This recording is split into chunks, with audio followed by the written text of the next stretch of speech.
18. 질문과 대답. 임사 체험을 하고 난 뒤 나는 세계 곳곳에서 여러 부류의 사람들에게 내 경험에 대해 이야기할 기회가 많아졌다. 다음은 그런 대화에서 나온 질문과 대답을 간추린 것이다. 다른 세상에서 경험한 조건 없는 사랑을 어떻게 정의하십니까? 그리고 그것은 우리가 이 물질 세계에서 경험하는 사랑과 어떻게 다른가요? 저쪽 세상에서의 사랑은 본질적으로 순수하다는 점에서 이곳의 사랑과 아주 다릅니다. 아무런 계획도 없고 기대도 없어요. 감정에서 나오는 것도 아니며 상대의 행동이나 기분에 따라 다르게 반응하지도 않습니다. 그저 존재할 뿐입니다. 여기 물질 세계에서도 그와 같은 조건 없는 사랑을 되살려낼 수 있다고 보나요? 그 중심에서는 우리는 누구나 이미 순수하고 조건 없는 사랑입니다. 하지만 여기 물질 세상에서 그것을 표현할 때 우리는 마음이라는 필터를 통해서 거르게 되고, 그래서 그것은 인간의 감정으로 표현됩니다. 프리즘을 관통하는 흰 빛을 예로 들면 이 점을 잘 비유할 수 있겠네요. 조건 없는 사랑은 순수한 흰 빛과 같습니다. 그 빛이 프리즘을 통과하면 굴절이 되면서 무지개 빛깔의 다양한 색깔이 나오지요. 이 여러 가지 색깔은 우리의 감정을 나타냅니다. 기쁨, 사랑, 불안, 질투, 연민, 증오, 공감 등 여러 가지 감정이요. 우리 각자는 프리즘과 같아서 순수한 흰빛을 굴절시켜 여러 가지 무지개 색깔로 나타냅니다. 그 모든 색깔, 즉 감정은 전체에 똑같이 필요한 것들입니다. 어떤 색깔에 도덕적 판단을 내리는 사람은 없을 거예요. 어머, 저 색깔은 나빠라거나 저 색깔은 사악해 라는 식으로 말하지는 않을 거예요. 하지만 우리는 사람들과 사람들이 나타내는 감정에 대해서는 이렇게 말을 합니다. 어떤 감정은 옳고 어떤 감정은 그르다고 말이에요. 자신의 감정을 부정적으로 판단해서 부인하려고 할 때 우리는 바로 자신의 일부분을 억압하는 것입니다. 이러면 우리 안에 장애물이 생겨서 우리의 장엄함을 온전히 표현하지 못하게 됩니다.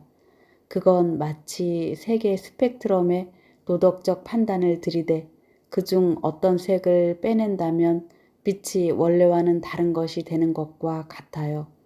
모든 감정을 다 표현해야 한다는 말은 아니에요. 그저 그 감정이 우리의 일부라는 사실을 받아들여야 한다는 것입니다. 어떤 감정을 부정하는 것은 프리즘에서 어떤 색깔이 굴절되지 못하게 막는 것과 같습니다. 우리 감정의 모든 스펙트럼을 판단 없이 받아들일 수 있을 때에만 우리는 우리 중심에 있는 조건 없는 사랑의 순수한 본질에 닿을 수 있습니다. 물질 형태를 띠기 전에 우리는 이미 우리 본연의 모습을 완전히 알고 있는 장엄한 존재라는 말씀인가요? 그렇다면 왜 이 세상에 들어올 때 우리의 장엄함이 망가지고 자아 감각은 왜 그토록 손상되는 것일까요? 내가 느낀 대로 말씀드리기는 하겠지만 답이 되기보다는 질문만 더 만들 것 같군요. 내가 보기에 우리는 본연의 우리 모습을 꼭 잊게끔 되어 있는 것도 아니고 삶이 반드시 그토록 어려워야 할 필요는 없는 것 같습니다. 여기에 삶을 어렵게 만드는 건 바로 우리 자신인 것 같아요. 잘못된 대상을 향한 생각과 믿음으로 말이지요. 내가 저쪽 세상에서 얻은 내면의 이해는 일종의 인상의 형태로 온 것이긴 하지만 굳이 목소리를 입혀본다면 그 상태에서 나는 마음속으로 이렇게 말하고 있었지 않을까 싶네요. 오, 삶은 원래 그렇게 발버둥쳐야 하는 게 아니었어. 삶이란 즐기면 되는 것, 재미있게 살면 되는 거였어. 이걸 몰랐다니. 그래서 이 모든 어리석은 생각과 자신에 대한 판단, 제한적인 믿음 때문에 내 몸에 암이라는 걸 만들어냈구나. 이 모든 것들이 내 안에 그토록 많은 혼란을 만들어냈던 거야. 세상에, 우리가 여기 온 건 그저 우리 자신을 기분 좋게 느끼고 삶을 기분 좋게 느끼기 위해서라는 걸, 그저 우리를 표현하고 재미있어 하기 위해서라는 걸 몰랐다니. 이제 이 부분이 좀 어렵긴 한데 한번 설명해 보겠습니다. 그때 이런 의문이 들었어요. 단지 내 장엄함을 깨닫지 못해서 그토록 엄청난 일, 말기암 같은 것이 일어났던 걸까? 그와 동시에 이런 생각이 들었죠. 아, 알겠다. 그것은 나에게 일어난 것이 아니야. 진실로 나는 희생양이 아니니까 말이야. 암은 그저 표현되지 못했던 내 힘과 에너지일 뿐이야. 그 에너지가 바깥을 향하지 못하니 내 몸에 맞서 안으로 향했던 거였어. 나는 암은 천벌 같은 것이 아니라는 걸 알 수 있었어요. 그것은 암의 모습으로 스스로를 드러낸 나의 생명력의 다름 아니었어요. 그 생명력이 아니타의 장엄하고 강력한 힘으로 표현되도록 내가 허용하지 않았던 거지요. 나는 내가 원한다면 몸으로 다시 돌아올 수도 있고 죽음 쪽으로 계속 갈 수도 있다는 걸 알게 되었어요. 돌아오더라도 에너지가 더는 전과 같은 방식으로 자기를 표현하지 않고 내 무한한 자아로서 현존할 거라는 것. 따라서 암은 더 이상 없을 거라는 걸 알 수 있었지요. 나는 천국은 정말이지 장소가 아니라 상태라는 것을 이해하고 돌아왔어요. 그래서 이 지복이 여기 지구까지도 나를 따라왔다는 것을 알았지요. 좀 이상하게 들릴지 모르겠지만 우리의 진짜 집, 역시 장소가 아니라 존재의 방식이라고 느껴요. 바로 지금 나는 내가 집에 있다고 느낍니다. 다른 어디로도 가고 싶다는 마음이 없어요. 내게는 이제 여기 있든 다른 세계에 있든 다를 게 전혀 없어요. 모든 건 우리의 더 크고 확장된 무한하며 장엄한 자아가 경험하는 것에 서로 다른 부분들일 뿐이지요. 우리의 진짜 집은 각자 안에 있고 어디를 가든 우리와 함께 있습니다. 내가 임사체험을 직접 겪지 않았기 때문에 드리는 질문입니다만 지금껏 말씀하신 경이로운 생명의 힘을 신뢰하고 그 신뢰를 유지하는 방법이 있나요?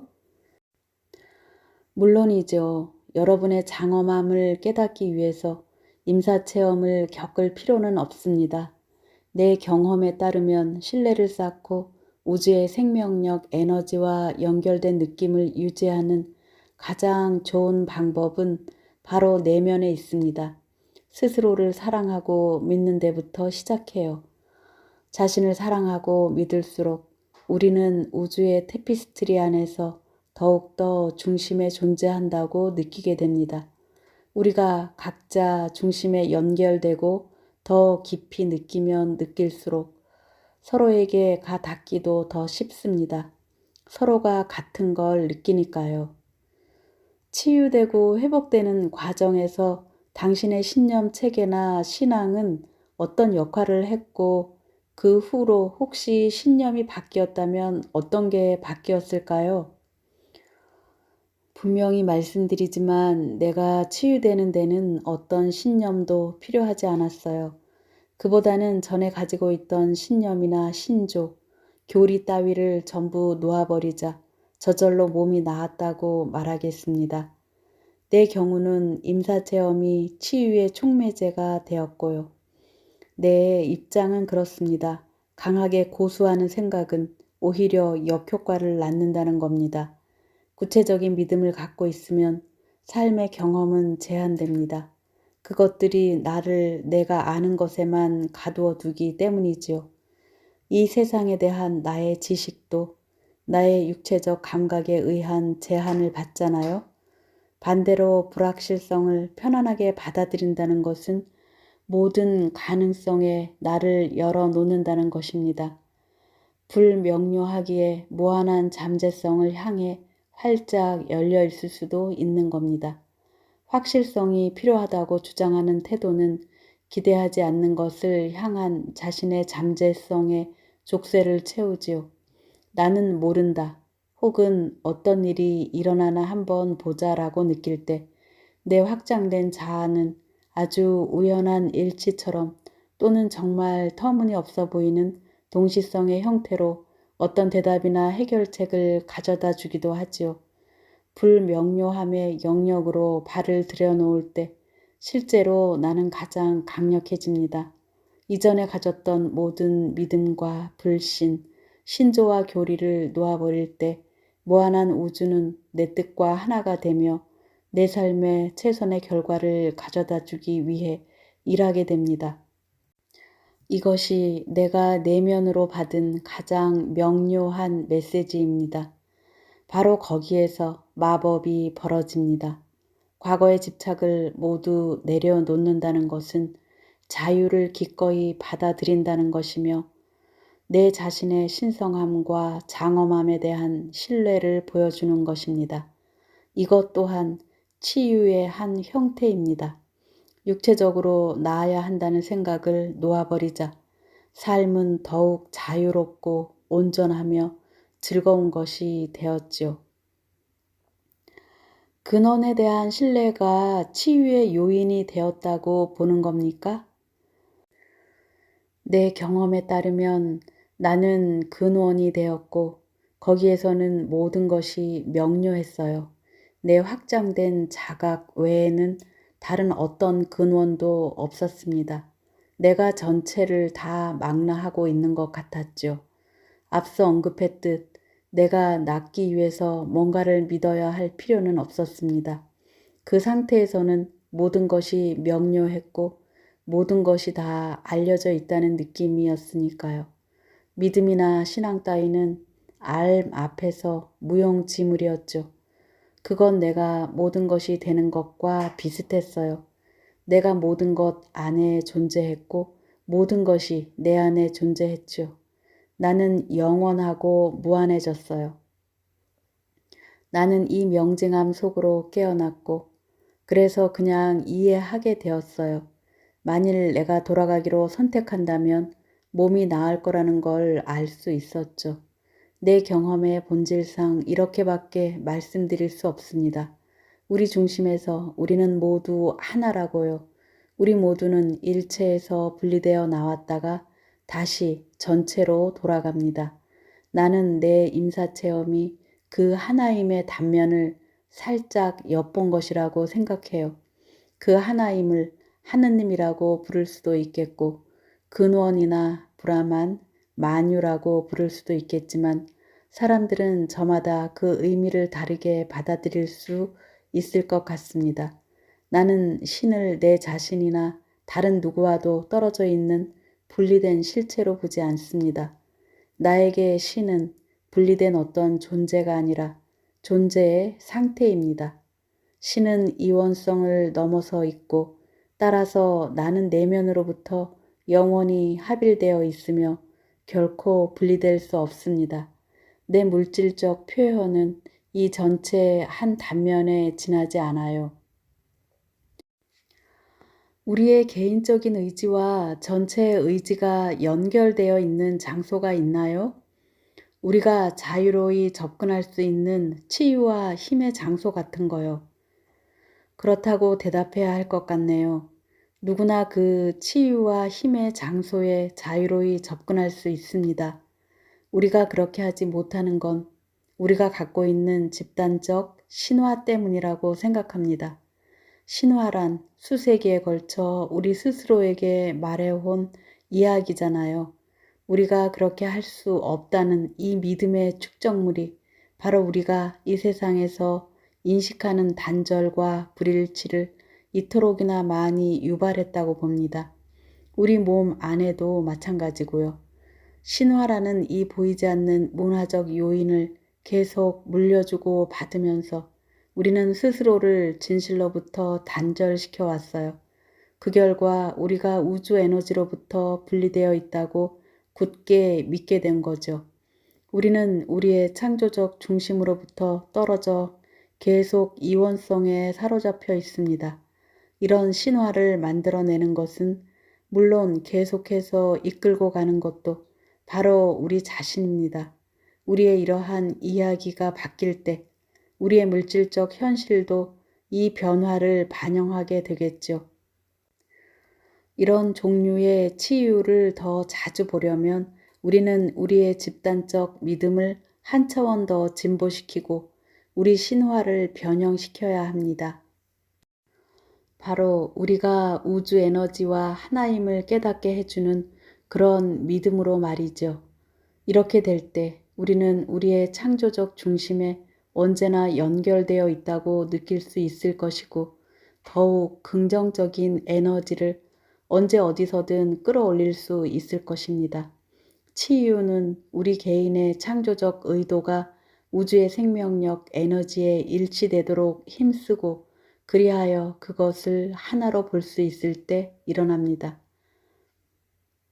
임사체험 이후에 어떤 식으로든 자유를 느꼈나요? 만약 그랬다면 그 느낌을 어떻게 설명할 수 있을까요? 정말로 해방된 느낌이었어요. 임사체험은 전에 갖고 있던 이념과 믿음, 관념에서 나를 자유롭게 해주었을 뿐 아니라 새로운 믿음이나 관념을 찾아야 한다는 필요성까지도 없애주었어요. 내가 보기에 우리가 이런 신조들을 찾고 또 거기에 매달리는 것은 그것들이 불확실한 상황에서 우리를 안심시켜주는 면이 있기 때문인 것 같습니다. 그러나 우리는 그것들에 쉽게 의존하게 될 뿐더러 확실함이 주는 편안함을 누리기 위해 그것들이 참이기를 바라게 되지요. 제한된 현실에 대한 믿음이 깊어지면 깊어질수록 우리는 그 믿음이 지어낸 이야기를 더욱 영속화하게 돼요. 나는 내 경험 덕분에 물리적 확실성이든 심리적 확실성이든 모든 게 확실하기를 바라는 욕구에서 놓여놨을 때 느낌이 어떤 건지를 잠깐이나마 경험할 수 있었습니다. 나는 불명료함 속에서조차 완벽함을 느낄 수가 있었어요.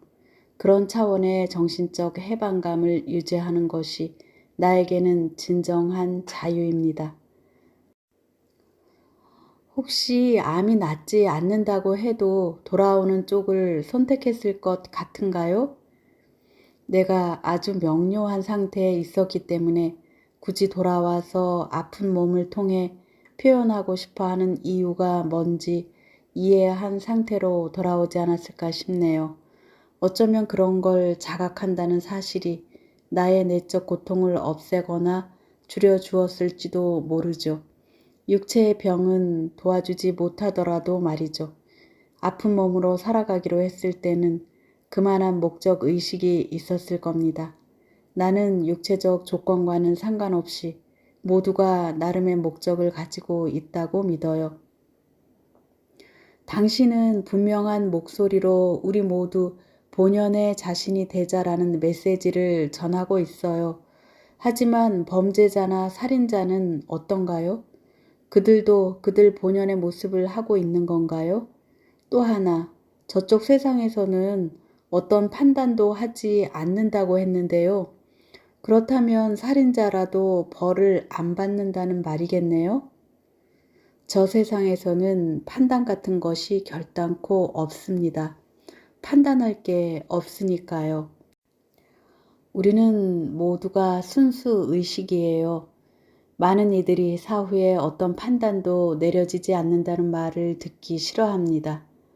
사람들은 잘못한 것에 대해 책임을 지게 해야 한다고 생각하는 것이 편안한 것 같아요. 그러나 처벌이나 보상, 판단, 판결 따위는 거기에 것이 아니라 여기에 것이에요. 그게 우리가 법, 규칙, 체계라는 걸 갖고 있는 이유지요. 저쪽 편에서는 우리가 왜 지금 이런 모습으로 있는지, 왜 우리가 이러저러한 일을 했는지가 완전히 명료합니다. 그것들이 삶에서 얼마나 비윤리적이었는가는 전혀 상관없어요. 다른 이들을 해치는 사람은 단지 그들 자신의 고통 때문에 제한되고 분리되었다는 느낌 때문에 그렇게 하는 것이라고 봅니다. 강간이나 살인을 하는 자는 자기가 장엄한 존재라는 걸 상상도 하지 못하는 사람들입니다. 그렇게 큰 고통을 다른 이들에게 주려면 그들의 내면은 말할 수 없이 불행할 거라고 저는 생각합니다. 그래서 사실 그들은 가장 깊은 연민이 필요한 이들입니다. 사후에 판단이나 더 극심한 고통이 필요한 게 아니라요. 나는 살인자나 범죄자가 그들 본연의 모습을 하고 있다고는 결코 생각하지 않아요.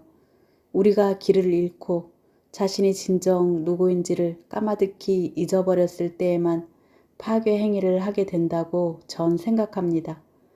범죄자들은 중심을 잃어버린 사람들입니다. 그들이 다른 이들에게 하는 행위는 실제로는 그들 자신에 대한 마음속의 느낌을 반영한 것일 뿐입니다. 우리는 가해자와 피해자를 그들과 우리로 나누기 좋아하지만 어디에도 그들은 없습니다. 모두가 우리니까요. 연쇄살인범은 병이 든 사람이에요. 암에 걸린 사람처럼. 현재 우리 사회에 살인자가 더 많아졌다면 그건 그만큼 우리 사회가 병들었다는 뜻입니다. 그들을 가둬두면 일시적으로 살인은 줄겠죠. 그건 마치 암의 증상만 치료하는 것과 같아요. 하지만 사회의 핵심 문제를 변형하고 초월하지 않는다면 문제는 더욱 커질 뿐입니다. 감옥을 더 많이 지어야 할 테고 사법 체계는 더욱 강화해야겠죠. 가해자들은 자기 환경의 피해자입니다. 아니, 그 이상이죠. 그들은 전체로서의 우리가 근저에 가지고 있는 문제들의 물리적 증상이에요. 그들의 행위를 눈감아 주자는 게 아닙니다. 나는 단지 내 자신의 장엄함을 알게 됨으로써 내가 바뀌었다는 말을 하려는 것뿐이에요. 모두가 자신의 진실에 닿을 수 있다면, 그래서 자신의 위대함을 알게 된다면 남에게 해를 끼치는 쪽을 선택하지는 않으리라고 생각합니다. 하나임에서 분리되어 있지 않다고 느끼는 그런 행복하고 사랑받는 사람은 다른 이에게 상처 주는 것은 곧 자기를 상처 주는 것과 똑같다는 것을 압니다.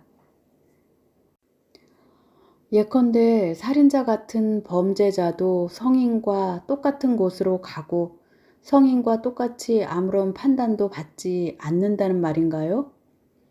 네, 그게 바로 제 말입니다. 그 상태에서는 그들이 온갖 행위가 겉으로 아무리 부정적으로 보일지라도 두려움과 고통, 제한된 관점에서 나왔다는 것을 우리는 알아요. 우리가 어떤 행동을 하거나 어떤 느낌을 받는 건 그것 외에 어떻게 행동하거나 느껴야 할지 모르기 때문에 생기는 경우가 많아요.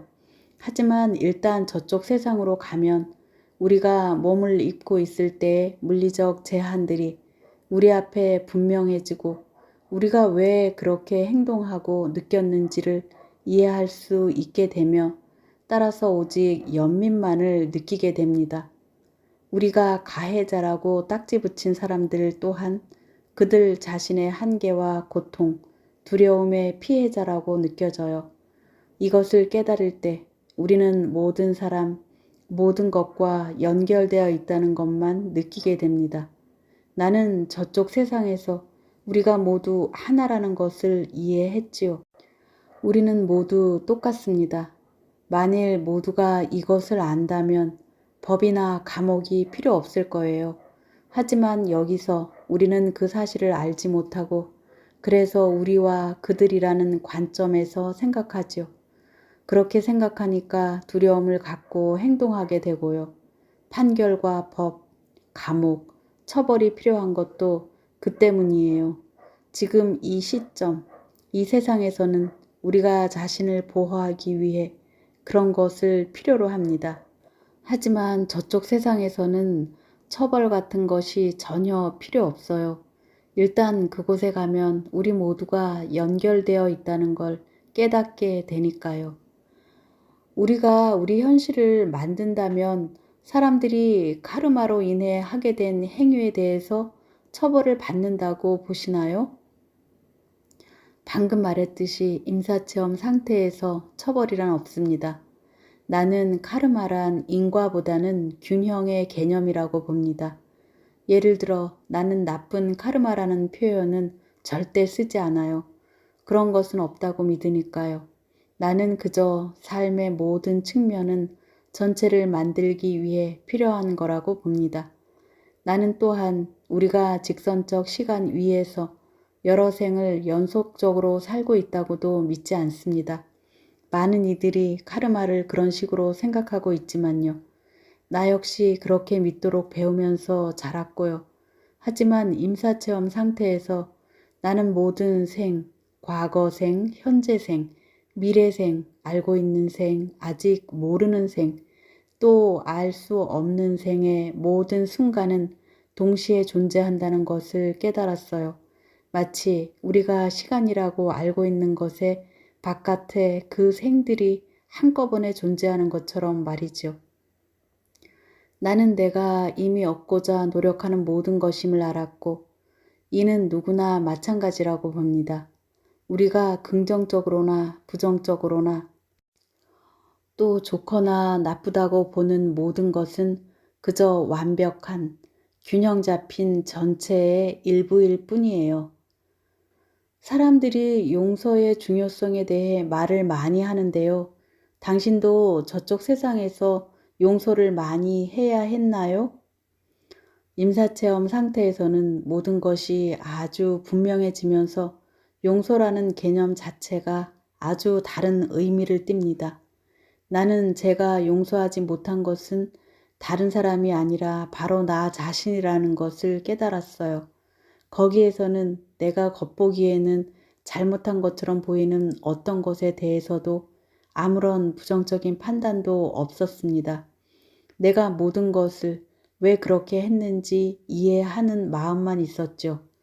나는 또 저 무한한 판단 없는 세상에서는 내 자신이든 누구든 실제로 용서할 필요가 없다는 걸 깨달았어요. 우리는 모두 우주의 완벽하고 아름다운 아이들이며 순수한 사랑에서 나온 존재들이죠. 판단이나 비난이 아니라 조건 없는 사랑이 우리의 타고난 권리입니다. 그리고 그 무조건적인 사랑을 얻기 위해 우리가 해야 할 일이라곤 아무것도 없습니다. 이것이 바로 우리의 본래 모습이에요. 용서의 필요성은 대상을 좋거나 나쁘다고 보는 데서 생겨납니다. 하지만 아무런 판단도 없는 곳에서는 우리가 용서를 구할 것이 없어요. 우리가 만들고 있는 우주 테피스트리 안에서는 모든 생각과 말, 행동이 이 무한하고 장엄한 전체를 만드는데 꼭 필요합니다. 앞서 빛의 스펙트럼 이야기를 하면서도 말했지만 색의 대비를 주고 존재의 생명을 불어넣기 위해서는 모든 색깔이 필요합니다. 그러니 용서할 것이 무엇이 있겠어요? 여기에서 나는 용서라는 말 대신 공감과 무조건적인 사랑, 연민이라는 말을 쓰고 싶어요. 내 자신을 위해서라도, 다른 이들을 위해서도요. 저는 지금 우리가 각자 창조 전체에서 맡고 있는 다면적인 역할에 대해 용서할 필요성을 만들어내는 판단이 아니라 사랑과 깊은 존경만을 보낼 따름입니다. 자기 사랑이 지나치게 되면 사람들이 이기적이고 자기 중심적이 되지 않을까요? 우리가 각기 무한한 우주의 심장부에 있다는 것을 이해한다면 우리가 전체의 중심이라는 사실이 무엇보다 중요해집니다. 그리고 자기를 사랑하는 일이 얼마나 값진 일인지를 보게 되죠. 우리는 자기에게 없는 것을 남에게 줄 수 없습니다. 나는 내가 자란 문화에서 다른 이들을 먼저 생각하고 자신은 제일 나중에 생각하라고 혹은 아예 생각하지 말라는 식으로 배웠습니다. 자신을 사랑하라거나 있는 그대로의 나를 소중히 여기라는 가르침은 받지 못했어요. 결과적으로 나는 다른 이들에게 줄 게 별로 없게 되었죠. 우리는 자기 컵을 자신을 위해 꽉 채웠을 때에만 다른 이들에게도 내어줄 수 있는 겁니다. 커다란 존중과 연민을 가지고서 자신을 장엄한 존재로 받아들이고 조건 없이 사랑할 때에만 우리는 똑같은 것을 다른 이들에게도 줄 수 있습니다. 먼저 자기를 소중히 여기면 다른 이들은 불갑을 사랑하지 않을 수 없게 됩니다. 이기적인 행동은 자기 사랑이 지나칠 때가 아니라 부족할 때 나옵니다. 그것은 부족한 자기 사랑을 메우려는 보상 심리에서 나오는 것이거든요. 자기를 너무 많이 사랑한다는 것은 있을 수 없습니다. 다른 이들에 대한 진심 어린 사랑이 지나치다는 말이 성립할 수 없는 것처럼 말이에요. 우리 세상은 자기 사랑은 몹시 부족한데 반해 판단과 불안, 두려움과 불신은 너무 많아 고통받고 있습니다. 우리 모두가 스스로를 더 아낀다면 이 모든 질병들은 사라질 겁니다. 자기 자신에게 그렇게 느끼지 못하면서 너를 사랑해라고 말하는 것은 연기일 뿐입니다. 그건 진짜가 아니에요. 자기를 향한 사랑과 다른 이에 대한 사랑은 똑같은 것입니다. 우리는 모두 하나예요. 모두가 서로 연결되어 있으니까요. 자신의 신성을 자각한다면 자신의 장엄함을 보는데 또 자신이 아무 조건 없이 사랑받을 만한 존재임을 알아차리는데 도움이 될 겁니다. 일단 이것을 이해하기만 하면 똑같은 것을 다른 이들에게 주는 것은 한결 수월해질 겁니다. 영적 여정에 있는 많은 사람들은 에고가 영적 성장을 방해하기 때문에 에고를 떨쳐버려야 한다고들 생각합니다. 당신은 왜 이런 생각에 동의하지 않나요? 당신이 에고를 부정한다면 에고는 당신을 향해 더욱 거세게 돌진해 올 테니까요. 무엇인가를 거부하면 할수록 그것은 살아남기 위해서 더욱 끈질기게 대듭니다. 하지만 당신의 에고를 전적으로 아무런 조건 없이 사랑해주고 그것을 이 삶에서 당신이 표현되는 한 모습이라고 받아들인다면 당신은 더 이상 에고로 인해 골치 아파할 필요가 없을 것입니다. 에고는 당신의 성장을 가로막지 않습니다. 오히려 성장의 발판이 되죠. 우리는 모두 에고를 가지고 태어납니다. 에고는 여기에 있는 우리의 자연스러운 일부분이에요. 오직 죽음 속에서만 에고가 온전히 사라지죠. 살면서 에고에 저항해 싸운다면 이는 더 많은 자기 판단을 만들어낼 뿐입니다. 우리의 에고를 조건 없이 사랑할 수 있을 때에만 우리는 다른 이들의 에고도 받아들일 수 있어요. 그러면 에고라는 게 더 이상 문제가 되지 않습니다. 이때 당신의 겸허함과 장엄함이 진실로 안으로부터 빛나기 시작하죠. 다른 이들을 돕는 것에 대해서 어떻게 생각하나요? 남을 돕는 행위가 우리 존재의 중심에서 나올 때 그것은 가장 지고한 형태의 자기 사랑입니다. 남을 도우면서 기쁨을 느낄 때가 바로 이런 경우죠. 마음이 가벼워지고 신이 나기까지 하잖아요. 이것은 돕는 우리와 도움을 받는 상대방 모두를 고양시키고 상대의 자기 가치를 높이는 데도 기여합니다. 하지만 만일 의무감이나 책임감 때문에 그렇게 한다면 우리 기분은 무겁고 심각할 것이며 기운도 빠지고 힘이 들 거예요. 이것은 우리에게도 전혀 좋지 않거니와 도움을 받는 이들에게도 별로 좋지 않습니다. 특히 우리가 의무감에서 하고 있다는 걸 상대방이 안다면 더욱 그렇습니다. 이것은 도움을 받는 이들이 스스로를 작고 무가치하다고 느끼게 만들 수 있어요. 또 하나, 우리 존재의 중심에서 뭔가가 나올 때 그것은 더 이상 어떤 행동이 아닙니다. 그것은 바로 우리 자신이죠. 우리는 그것에 대해 고심할 필요도 없고 그것을 잘 하려고 애쓸 필요도 없습니다. 우리는 이 행성에서 도움을 표현하는 도구가 되는 거예요. 이것이 도움되는 것과 도움을 행하는 것의 차이입니다. 이처럼 내면으로 연결되는 차원은 나와 우주 사이에 분리가 없다는 깨달음에서 옵니다. 내가 전체를 위해서 하는 것이 또한 내 자신을 위해 하는 것이며 거꾸로도 마찬가지라는 것을 아는 것이죠. 그리고 그런 상태에 있다는 건 정말 기쁘고 재미있는 일이지 않겠어요? 내가 보기에는 사람들이 자기가 본 현실이나 관점이 유일하다고 주장하는 데서 수많은 증오와 다툼, 적대감이 나오는 것 같습니다. 그러나 당신의 경험이나 임사체험을 한 많은 이들의 이야기를 들어보면 우리가 현실이라 받아들이는 게 뭐랄까 꿈, 이상도 이하도 아닌 것 같아요.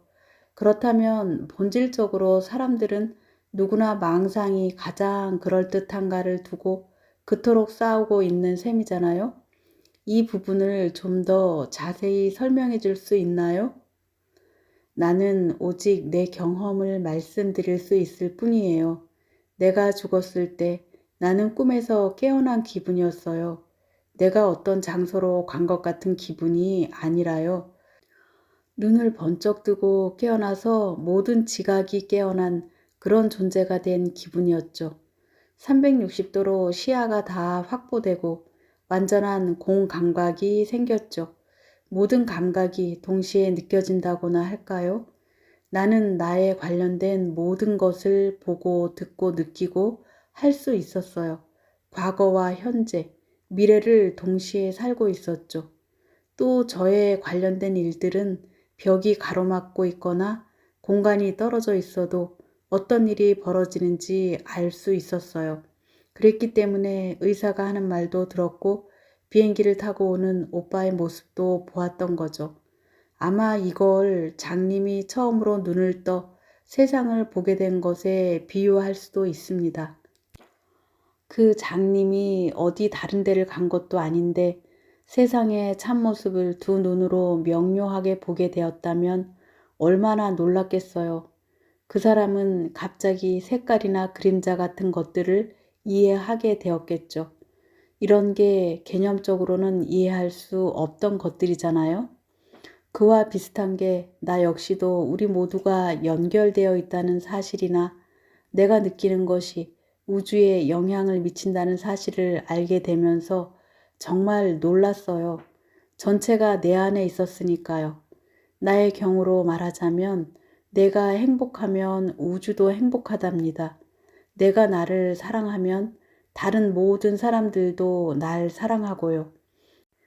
여기로 돌아온 후 임사체험 당시에 고양된 감각은 부분적으로 잃어버렸지만 그때의 이해와 명징함, 사랑의 감정은 여전히 내 안에 있어요.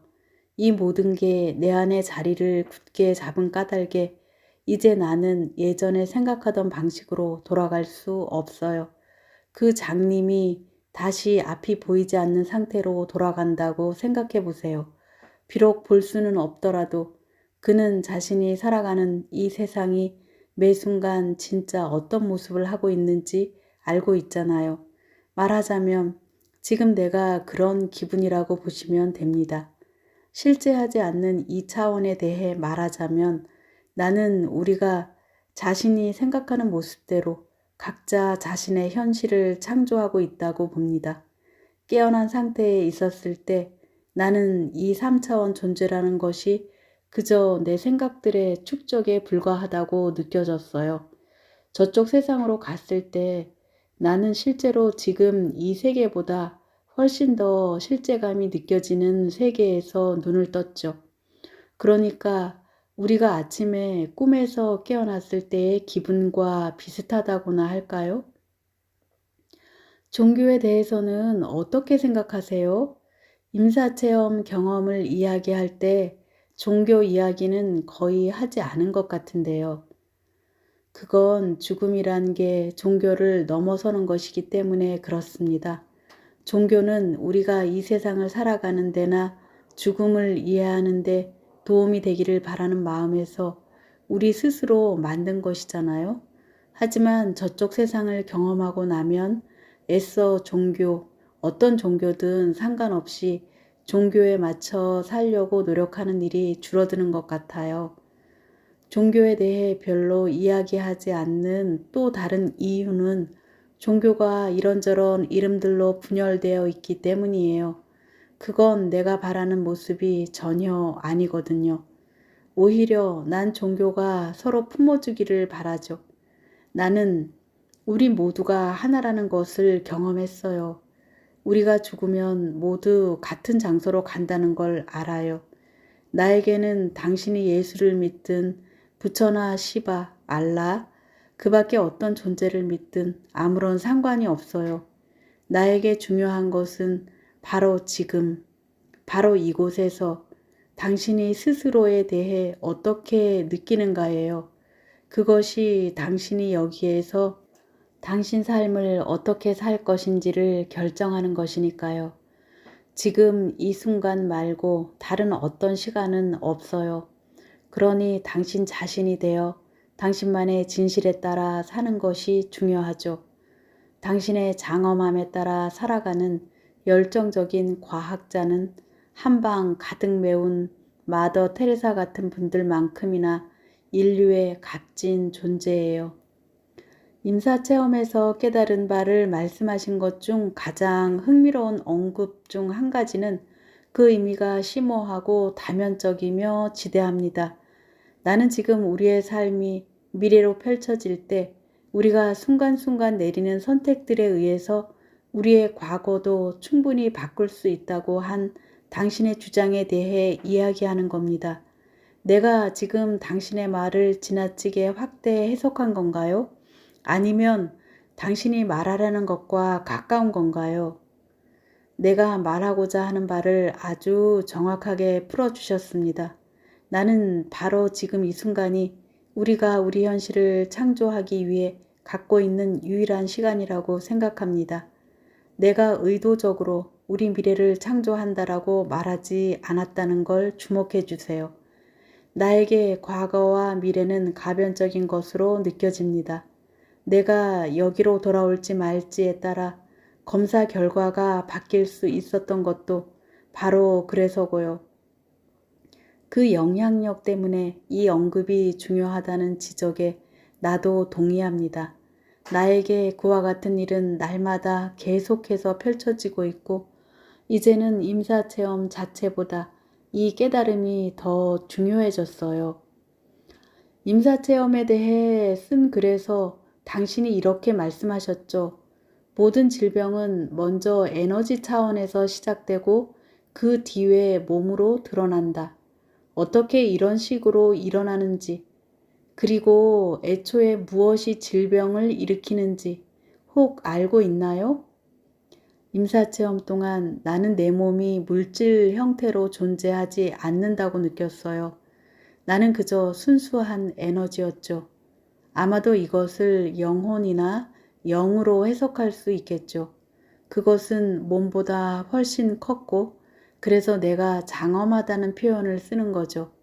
그 상태에서 내가 정말 그렇게 느꼈거든요. 물질적인 자아가 있다는 건 꼭 나중에 덧붙인 생각인 것만 같았어요.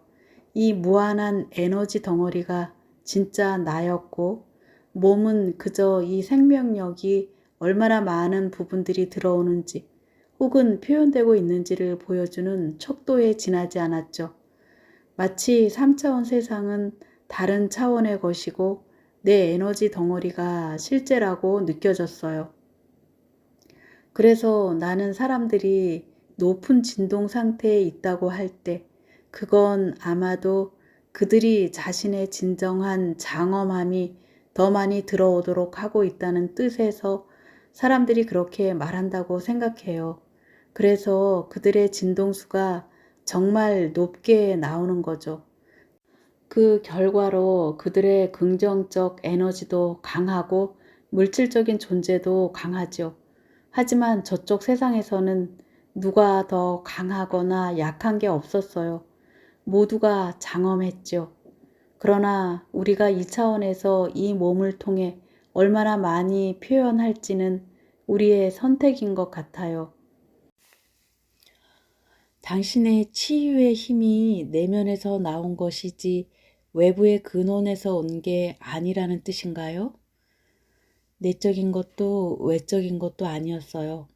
혹은 둘 다였다고 말할 수도 있겠군요. 내가 더 이상 이원성의 상태로 나를 표현하지 않게 되자 나는 안과 밖의 구분이 없다는 걸 깨달았어요. 내가 모든 것의 근원이 되었고 근원이 내가 되었죠. 하지만 내 치유의 배후에 있었던 게 나냐고, 그러니까 에고나 물질적 차원의 나냐고 생각하는지를 묻는 거라면 아니라고 답하겠어요. 치유는 내 무한한 자아를 통하여 표현하는 데에서, 그리고 내가 근원이나 다른 무엇으로부터도 분리되어 있지 않다는 걸 아는 데에서부터 나왔어요. 치유법에는 동양의학도 있고 서양의학도 있는데요. 이들 치유법에 대해서는 어떻게 생각하십니까? 많은 치유법들이 있고 나는 이것들이 다 유용하다고 생각해요. 그리고 치유되기 위해서 꼭 임사체험을 해야 한다고는 생각하지 않는다는 점을 분명히 말해두고 싶어요. 임사체험을 하기 전 나는 다양한 치유법을 시도해 봤는데 그게 다 두려움 때문에 한 것들이었어요. 치유를 위한 것이었는데도 말이죠. 그런 것을 해보지 않았을 때 결과가 두려워서 열심히 찾아다닌 거였죠. 하지만 그런 두려움 없이 신뢰를 갖고 치유할 때는 효과를 거둘 가능성이 훨씬 높아집니다. 인도에 잠깐 있을 때는 건강이 무척 좋아졌는데 거기선 두려움의 분위기에서 벗어나 있어서 그랬던 것 같아요. 암을 전혀 다른 눈으로 훨씬 긍정적으로 바라보는 문화 속에 있었으니까요. 서구화된 홍콩에서는 내가 만난 거의 모든 사람들이 암을 극도로 두려워했고 그 두려움이 나한테도 전해졌어요. 하지만 인도에서는 암을 바라보는 관점이 달랐고 그 덕분에 내게도 희망이 생겼지요. 치유법에 믿음이 실렸고 그러한 태도가 건강에 미치는 효과를 아주 빨리 느낄 수 있었어요. 인도에 가서 아유르베다 치료를 받았을 때에는 암이 낫는 듯 하다가 홍콩으로 돌아오자 재발했다고 했는데요. 인도에서는 암이 사라졌다가 홍콩에 오자 재발한 이유가 뭐라고 생각하나요? 인도에서 아유르베다 요법이 효과가 있었던 것은 나한테 어떤 갈등도 없었기 때문인 것 같아요. 주변 사람들도 모두 같은 생각을 하고 있었고요. 모두들 내가 받는 요법을 이해하고 납득했지요. 나는 혼란스럽지 않았어요. 처음으로 내가 올바른 길을 택했다는 생각이 들었어요. 거기에 아유르베다 의사들도 그렇고 내가 머물던 아슈람에서도 그렇고 내가 선택한 이 치유법을 많이 지지해 주었죠. 하지만 홍콩으로 돌아오자 선택지가 셀 수도 없이 많았어요. 그것도 여러 문화에서 온 것들이었죠. 거기에 각각의 방법이 서로 모순되기까지 했고요. 내가 한 첫 번째 선택은 기존의 서양 의학으로는 절대 치료하지 않겠다는 것이었어요. 다른 방법으로 마음이 기울지 않았다면 택할 수도 있었겠죠. 하지만 개인적으로 서양 의학은 내가 제일 택하고 싶지 않은 방법이었어요. 아마 내가 중국에서 태어나 자랐다면 전통 중국 한의학이 나한테 효과가 있었을 거예요.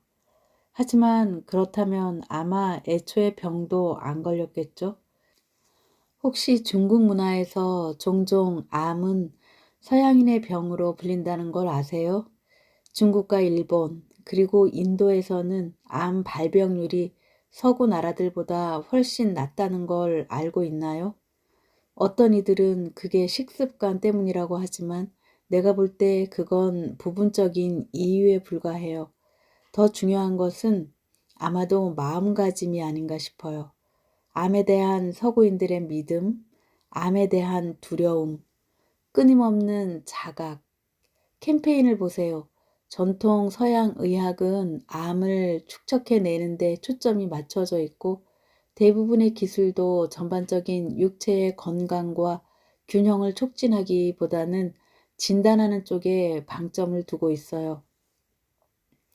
경험해보니 동양과 서양의 암 치유 접근법이 어떻게 다르던가요? 양쪽을 왔다 갔다 하다 보니 내 감정 상태도 두려움과 희망 사이를 오락가락 하더군요.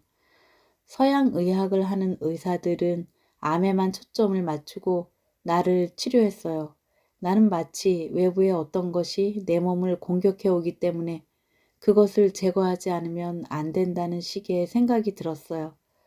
다시 말하면 암은 적이고 그래서 공격을 해야 하는 것이죠. 그들의 진단은 늘 두려움을 심어주었습니다. 동양의학을 하는 의사들은 나의 건강을 훨씬 전체적인 관점에서 보았어요. 그들은 병을 내 몸이 불균형에서 치유되고자 스스로 노력하는 방식이라고 보았죠. 비단 육체적인 차원에서만이 아니라 감정적이고 정신적인 차원에서까지 말이에요. 암은 사실 나를 도와주는 협력자였어요. 이런 방법은 나를 훨씬 더 편안하게 하고 희망도 갖게 해주었죠. 임사체험 후에 나는 암 자체는 싸워야 할 적도 아니고 질병도 아니라는 것을 쉽게 이해하게 됐죠. 암이 나에게 말하려고 한다는 것을 나는 알고 있어요. 내 경우에 암은 내 몸이 나를 치유하려고 노력한 하나의 방식이었어요. 암을 전멸시켜야 할 적으로 보아서는 애초 암을 유발했던 근본 문제를 해결할 수가 없었어요. 더 깊은 차원의 어떤 것이 임사체험 동안 나타났고 그래서 암세포가 사라지게 된 거죠. 치유법들이 전부 문화적인 토양 위에서 나온 것들이고 따라서 암에 관한 한 어떤 치유법이 본질적으로 더 우월하다고 할 수 없다는 말씀 같은데 제가 맞게 이해한 건가요? 네, 내 경험에서 볼 때는 정확히 그렇다고 할 수 있어요. 이 점을 잊지 마세요. 제가 볼 때는 많은 현대의 질병이 사실상 몸으로 표현된 정신적이고 영적인 병입니다. 마음과 영혼을 다루는 치유법은 단순히 신체만 다루는 접근법보다는 훨씬 더 효과를 거둘 거예요. 게다가 주변 문화에 의해 온전히 지지받는 방법이라면 그와 같은 뿌리의 힘을 받지 못하는 방법보다 훨씬 더 효과적일 테고요. 특히 그 방법이 환자의 마음가짐과 영적인 태도에 잘 부합한다면 말이죠. 특별한 체험을 한 후로 암과 의학에 대해 어떻게 생각하십니까? 암 치료법을 찾는데 우리가 접근해 가고 있다고 보나요? 순전히 내 경험 때문에 하는 생각이지만 나는 내 경우와 같은 특정 암이 마음과 영혼의 병이지 몸의 질병이 아니라고 봅니다. 육체적 표현은 훨씬 더 깊은 차원의 무엇인가가 겉으로 드러난 증상에 지나지 않아요. 이러한 병에 대한 치료가 의학으로 가능하다고 생각하지 않습니다. 과학자들은 온통 소용없는 곳만 들여다보고 있으니까요. 원인이 아니라 증상만 연구하고 있습니다. 그러고는 증상을 숨겨줄 약을 만들어내죠. 그들이 증상은 다를 수 있을지 모르지만 치유법을 찾아낼 거라고는 보지 않습니다. 내가 암을 앓고 임사체험을 하는 과정에서 이해한 것은 암과 관련해서 연구할 것들이 아주 많다는 거였어요. 하지만 안타깝게도 내가 볼 때 암의 진짜 원인을 연구하는 사람들 쪽으로는 자금이 거의 지원되지 않는 것 같았어요.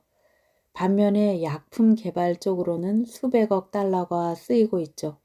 약을 팔아서 돈을 버는 게 쉬울까? 아니면 사람들이 자신의 장엄한 신성을 발견하도록 도와주는 게 더 쉬울까? 가끔 궁금해요. 내 경우의 암은 나의 자기 정체성과 관련이 있었다고 봅니다. 그리고 암은 내 영혼이 자신의 진정한 가치, 즉 자신의 정체성을 잃어버린 데 큰 슬픔을 느끼고 있다는 것을 몸을 통해 보여준 방식이었다고 생각해요. 내가 정말로 누구인지 그 진실을 알았다면 나는 암에 걸리지 않았을 거예요. 사후생을 경험하셨는데 돈에 대해서는 어떻게 생각하세요? 어떤 이들은 돈이 이 세상의 많은 문제와 악을 낳는 원인이라고 생각하는데요. 돈 자체는 아무런 힘도 갖고 있지 않아요. 우리가 돈에 힘을 부여하는 것이죠. 이 차원 안에 있는 모든 것에 대해서도 마찬가지입니다. 어떤 것이든 좋게도 나쁘게도 쓰일 수 있어요. 하지만 그 자체로는 모든 게 다 중립적이죠. 우리가 그것에 힘을 주기로 선택하는 겁니다. 우리는 종교나 돈, 인종 등등에 대해서 판단을 내리죠. 그것들에 대한 특정 믿음을 만들어내고 그것들의 감정을 실어요. 그런 뒤 사람들이 더 강해진다거나 방어하려고 싸우게 하는 상황을 순식간에 만들어냅니다. 이것이 나쁘다고 말하는 것은 아닙니다. 이는 이 세상에서 살아가는데 필수적인 부분이기도 하죠. 우리는 이원성으로 이루어진 듯 보이는 세계에 살고 있으며 이 세계에서 우리는 어떤 것이 좋다, 나쁘다, 긍정적이다, 부정적이다 하고 늘 결정하고 있으니까요. 우리는 감정을 가지고 있고 돈을 포함해 우리가 갖고 있는 온갖 믿음들에 그 감정을 싣습니다. 우리는 돈이 아니었더라도 뭔가 교환할 수 있는 물건이나 체계에도 똑같은 감정을 부여할 수 있었겠죠.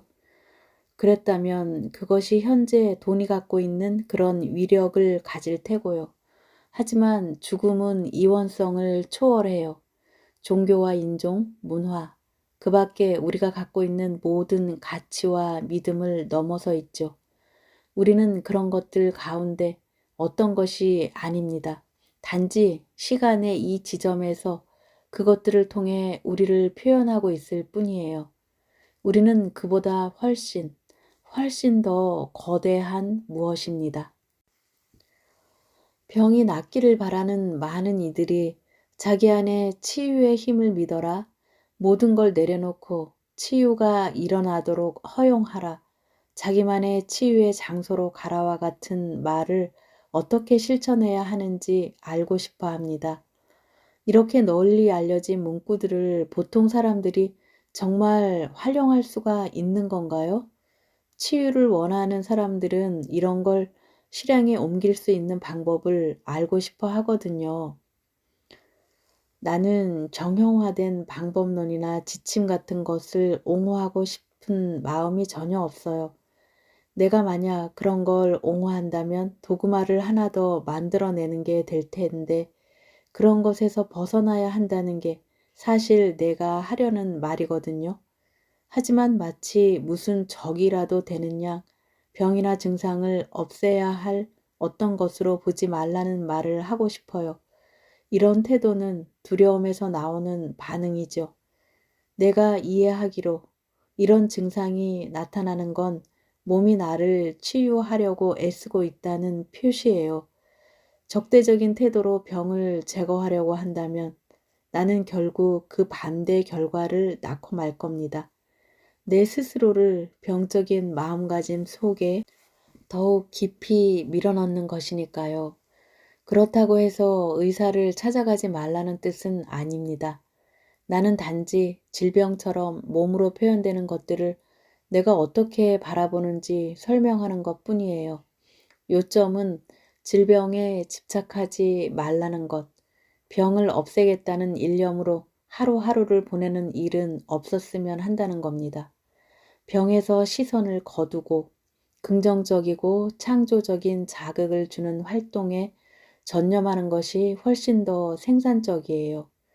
나 같으면 행복해지려면 내 건강이 어때야만 한다는 강박에서 벗어나 그저 순간 속에서 기쁨을 만들어 내려고 할 거예요. 마치 내가 이미 건강해진 것처럼 말이죠. 현재 산다는 것은 한순간에 다음 순간으로 어떤 감정적인 짐도 지고 가지 않겠다는 뜻이에요. 모든 순간은 독특하고 또한 반복될 수 없습니다. 두려움을 지고 가느냐, 아니냐, 자기를 계속 질병 상태에 매여 있게 하느냐, 아니냐는 우리의 선택에 달려 있습니다. 당신이 꼭 영적인 현자가 되어야 할 필요는 없어요. 그저 매 순간 최고의 것을 이끌어내세요. 매 순간을 최고치로 살고 당신을 행복하게 만드는 일을 하세요.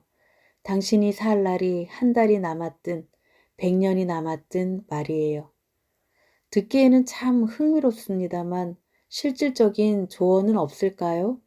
지금은 어떻게 건강을 유지하나요? 어떤 음식을 먹고 어떤 음식을 피하나요? 글쎄요, 임사체험 이후 식습관이 바뀐 것은 사실이지만 미안하지만 질문자께서 생각하시는 그런 방식으로 바뀌지는 않았답니다. 전에는 음식에 대해서 편집증적인 것이 있었죠.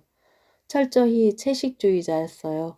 유기농 음식만 먹었고 마크로비오틱 조리법, 비타민 보조제, 개밀 주스 같은 것에 온통 빠져 있었죠. 암을 앓기 전에 그랬다는 거예요. 전자레인지부터 방부제에 이르기까지 모든 게 암을 유발하는 것 같았죠. 무척 엄격한 건강 식단으로만 먹었는데 그게 다 두려움 때문이었어요. 이제 나는 입맛이 당기는 것이면 뭐든 먹어요. 초콜릿을 좋아하고 이따금 좋은 와인이나 샴페인도 즐기죠. 무얼 먹든 즐겁고 기쁘면 돼요. 무엇보다도 내가 행복한지가 중요한 것 같아요. 병에 걸릴까 두려워하면서 이른바 바른 음식이라는 걸 먹는다면 먹는 게 하나도 재미있지 않겠죠? 오히려 더 불안하죠. 불안해하는 것 자체가 훨씬 많은 문제를 일으켜요. 우리 몸은 우리가 생각하는 것보다 훨씬 더 회복력이 커요. 특히 행복하고 스트레스 상태에 있지 않을 때는요. 나는 건강한 식단으로 먹을 때도 두려움에서가 아니라 사랑해서 그렇게 먹습니다. 이건 삶의 모든 일들에서 내가 택하는 방법이에요. 여러분도 그런 삶의 방식에 한번 초대하고 싶군요. 임사체험 때 받은 메시지나 가르침 중 모두에게 알려주고 싶은 것이 있나요? 지붕 위라도 올라가 모두가 듣도록 외치고 싶은 메시지가 있다면 무엇이었을까요? 나는 모든 사람이 자기의 모든 부분이 장엄하다는 걸 알았으면 좋겠어요. 당신의 에고도, 지성도, 몸도, 영혼도요. 그게 바로 당신이에요. 이 우주가 만든 아름다운 작품이죠. 당신의 모든 면이 완벽합니다. 버려야 할 것도, 용서해야 할 것도, 얻어야 할 것도 없습니다. 당신은 이미 당신이 될 필요가 있는 모든 것이에요. 복잡해 보일지 몰라도 사실은 그렇지 않답니다. 만일 어떤 종교가 자신들이 받드는 신보다 당신이 더 작은 존재라고 느끼게 만든다면 그건 둘 중 하나예요.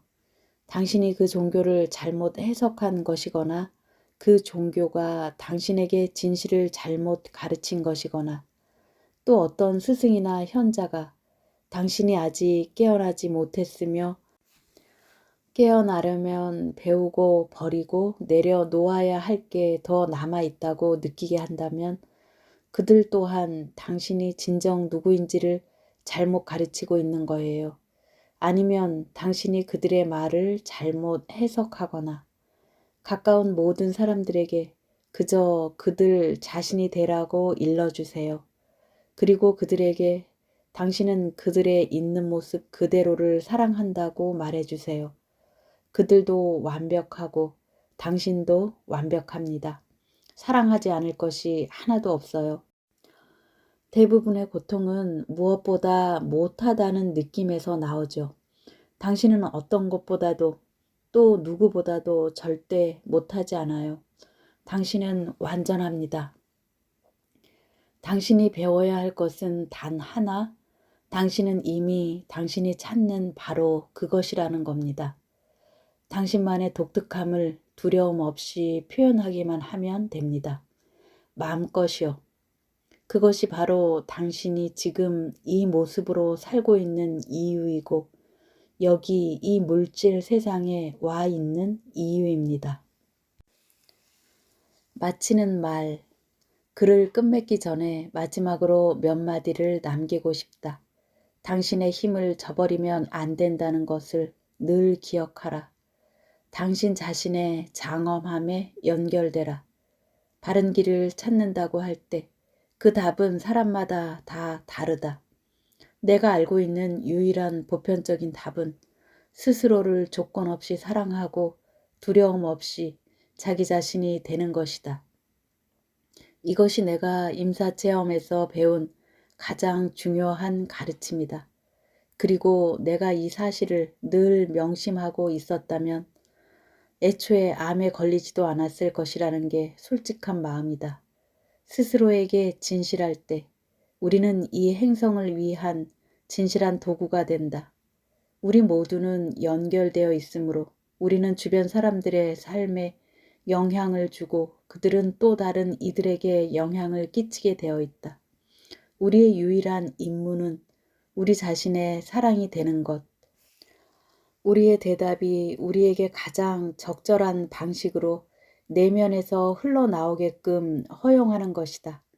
마지막으로 즐겁게 지내는 것, 그리고 자신이나 삶을 너무 심각하게 대하지 않는 것이 얼마나 중요한지는 새삼 더 강조할 필요조차 없다. 수많은 영적 전통들이 범하는 커다란 실수 가운데 하나는 우리로 하여금 삶을 너무 심각하게 받아들이도록 한다는 것이다. 내가 어떤 주의를 만드는 거라면 아주 질색하는 사람이라는 걸 아시겠지만 만일 치유에 이르는 영적 길에서 필요한 원칙을 만들어 보라고 한다면 첫 번째로 꼽고 싶은 원칙은 단연 날마다 최대한 많이 웃으라는 것이 될 것이다. 자기를 보고 웃어줄 수 있다면 더욱 좋다. 이것이 어떤 형식의 기도나 명상, 찬송, 혹은 식생활 개선보다도 우선이다. 유머와 사랑의 눈으로 보면 일상의 어떤 문제도 결코 심각해 보이지 않을 것이다.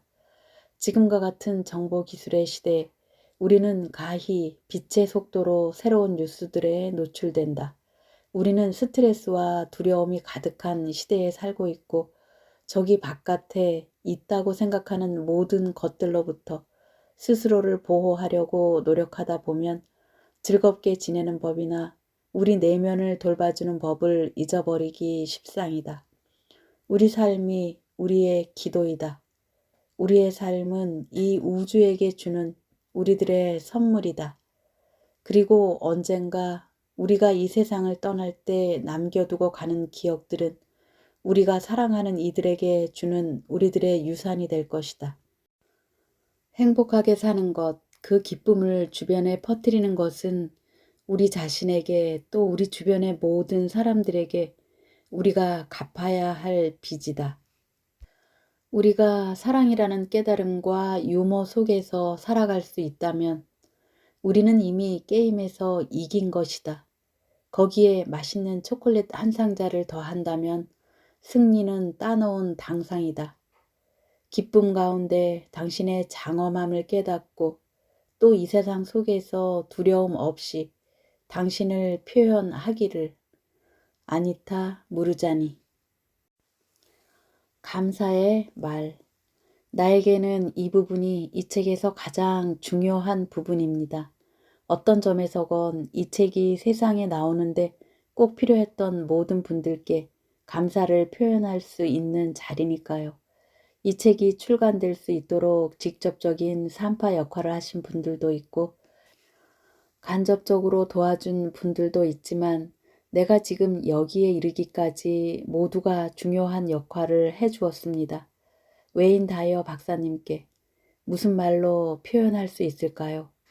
당신의 너그러운 영혼에 난 언제나 무어라 할 말을 잃고 맙니다. 이런 일은 그렇게 자주 일어나는 게 아니라고요. 우리 두 사람이 완벽한 시간에 만나도록 우리가 미처 깨닫기 전부터 우주가 이를 꾸몄다는 걸 나는 알고 있습니다. 당신은 제 여정에서 그야말로 핵심입니다. 당신이 없었다면 나는 지금 여기까지 오지 못했을 거예요. 여기까지 오는 내내 당신의 친절과 조언은 제게 참으로 소중했습니다. 세상 사람들이 당신 덕분에 영적으로 성장하도록 고무된다는 게 놀랄 일도 아닌 것 같아요. 내 마음 가장 깊은 곳에서 말합니다. 내가 내 이야기를 세상과 나눌 수 있게 해주어서 내 삶을 이토록 마법 같은 것으로 만들어 주어서 고맙고 고맙고 고맙습니다. 하지만 무엇보다 더 고마운 게 있어요. 그저 당신이어서 정말 고맙습니다. 사랑합니다.